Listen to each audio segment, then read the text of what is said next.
வணக்கம் மக்களே. ரோஹித்க்கு எதிராக திரும்பிய பாண்டியா ரசிகர்கள் என்னதான் நடந்துச்சு அப்படின்றத பத்தி இந்த வீடியோல பாப்போம். பார்டர் கவாஸ்கர் தோல்வி எதிரொலி எல்லா நட்சத்திர வீரர்களும் ரஞ்சி ஆடியே ஆகணும் அப்படின்னு பிசிசிஐ ஸ்ட்ரிக்டா தெரிவிச்சிருந்தாங்க. அதுக்கு முன்னாடியே ரோஹித் சர்மா ரஹானே கூட சேர்ந்து ரஞ்சி ஆடுறதுக்கான பயிற்சியில ஈடுபட்டாரு.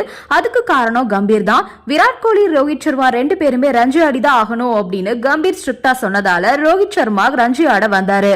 அதோட தன்னோட உடல் எடையை குறைக்கிற முயற்சியிலையும் ரோஹித் சர்மா முழு மூச்சா செயல்பட்டு வந்தாரு.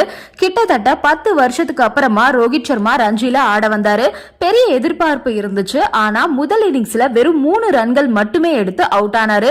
சரி, ஃபர்ஸ்ட் இன்னிங்ஸ் தான் இப்படி, செகண்ட் இன்னிங்ஸ்ல நல்லா ஆடுவார்னு பார்த்தா அதுலயும் 28 ரன்கள்ல அவுட் ஆகி வெளியே போனாரு ரோஹித் சர்மா. இத்தனைக்கும் ரோஹித் உள்ள வரதுனால ஒரு 18 வயசு சின்ன பையனோட இடம் பறிக்கப்பட்டுச்சு. ஆயுஷ் மாத்ரே அவருக்கு பதிலா ரோஹித் சர்மா உள்ள வந்தாரு. இத்தனைக்கும் கடந்த போட்டியில ஆயுஷ் செஞ்சுரி எல்லாம் போட்டிருந்தாரு. அது மேலும் ரசிகர்களுக்கு கோபத்தை ஏற்படுத்துச்சு. ரோஹித் சர்மா தான் இப்படின்னு பார்த்தா ரஹானே, ஜெய்ஸ்வால், ஸ்ரேயாஸ் ஐயர், சிவம் தூபே இவங்கெல்லாம் கூட ஒழுங்கா பெர்ஃபார்ம் பண்ணல. இதுல ஜெய்ஸ்வால் முதல் இன்னிங்ஸ்ல 4 ரன்களும் இரண்டாவது இன்னிங்ஸ்ல 26 ரன்களும் சேர்த்து அவுட் ஆயிருப்பாரு. ஸ்ரேயாஸ் ஐயர் முதல் இன்னிங்ஸ்ல 11 ரன்களும் இரண்டாவது இன்னிங்ஸ்ல 17 ரன்களும் எடுத்து அவுட் ஆயிருப்பாரு. இவங்க ரெண்டு பேருமே சாம்பியன் டிராபிக்கான இந்திய அணியில இடம் பிடிச்சிருக்காங்க. இந்த லட்சத்துல ஆடினா இந்தியா கப்பு வாங்கின மாதிரி தான் அப்படின்னு ரசிகர்கள் இப்பவே முணுமுணுக்க ஸ்டார்ட் பண்ணிட்டாங்க. அதோட சிவம் தூபே அவரோட நிலைமை தான் ரொம்பவே மோசம். ஏன்னா முதல் இன்னிங்ஸ்ல டக் அவுட் ஆனாரு, ரெண்டாவது இன்னிங்ஸ்லயும் டக் அவுட் ஆயிருப்பாரு. இதுல என்ன ஒரு வித்தியாசம் அப்படின்னா முதல் இன்னிங்ஸ்ல 3 பால் பிடிச்சு டக் அவுட் ஆனாரு, ரெண்டாவது இன்னிங்ஸ்ல 4 பால் பிடிச்சு டக் அவுட் ஆகியிருப்பாரு.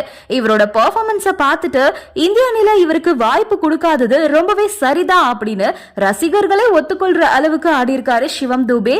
இவர் என்னதான் ஆல்ரவுண்டர் பிளேயரா இருந்தாலும் பவுலிங் அந்த அளவுக்கு போட மாட்டாரு. இம்பாக்ட் பிளேயர் ரூல் வந்தபோது தோனி கூட ஐபிஎல்ல இவரை பேட்டிங்க்கு மட்டும் தான் யூஸ் பண்ணாரு. இப்போ இந்திய அணியில சிவம் தூபே இடத்தை நிதிஷ்குமார் ரெட்டி பிடிச்சதால சிவம் தூபேக்கு இனிமே வாய்ப்பு கிடைக்கிறது கஷ்டம்னு கூறப்பட்டுச்சு. இப்போ நிதிஷ்குமார் ரெட்டிக்கு காயம் ஏற்பட்டு இருக்கிறதுனால சிவம் தூபே இங்கிலாந்துக்கு எதிரான T20 ஸ்குவாட்ல இணைஞ்சிருக்காரு. ஆனா அவருக்கு கம்பீர் பிளேயிங் 11ல வாய்ப்பு கொடுப்பாரா அப்படின்னு தெரியல. ஆனா யாருமே எதிர்பார்க்காத வகையில ஐபிஎல்ல கூட எந்த அணியாலையும் எடுக்கப்படாத ஷர்துல் தாக்கூர் செஞ்சுரி போட்டு அசத்திருக்காரு ரஞ்சில.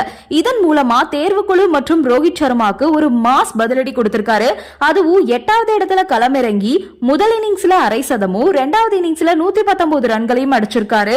அதோட மற்ற பிளேயர்கள் சரியா ஆடாத காரணத்தினால Jammu and Kashmir team 5 wicket வித்தியாசத்துல அபார வெற்றியை கொடுத்திருக்காங்க. இப்படி மும்பை அணி மோசமா தோற்க ரோஹித் சர்மா தான் காரணம் அப்படின்னு ரசிகர்கள் கூறி வந்துட்டு இருக்காங்க. இந்த நிலையில பாண்டியாவோட ரசிகர்கள் ரோஹித் சர்மாவை வடபாவ்னு கூப்பிட்டு கிண்டல் பண்ணிருக்காங்க. இதே மாதிரி சம்பவம் தான் கடந்த ஐபிஎல்ல பாண்டியா கேப்டன் ஆனப்போ நடந்துச்சு.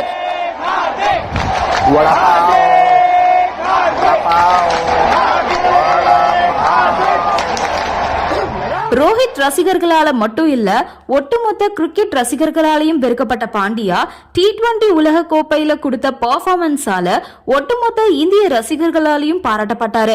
ஆனா இப்போ என்னதான் ரோஹித் சர்மா T20 உலக கோப்பையை வாங்கி கொடுத்த கேப்டனாவே இருந்தாலும் இலங்கை, நியூசிலாந்து, ஆஸ்திரேலியாவுக்கு எதிரான தொடர் தோல்வி அவரை விமர்சனத்துக்கு உள்ளாக்கி இருக்கு.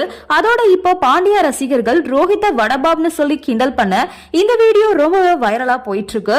இதுதான் கர்மா அப்படின்னு ரசிகர்கள் சோஷியல் மீடியால இந்த வீடியோவை ஷேர் பண்ணி வந்துட்டு இருக்காங்க. நன்றி, வணக்கம்.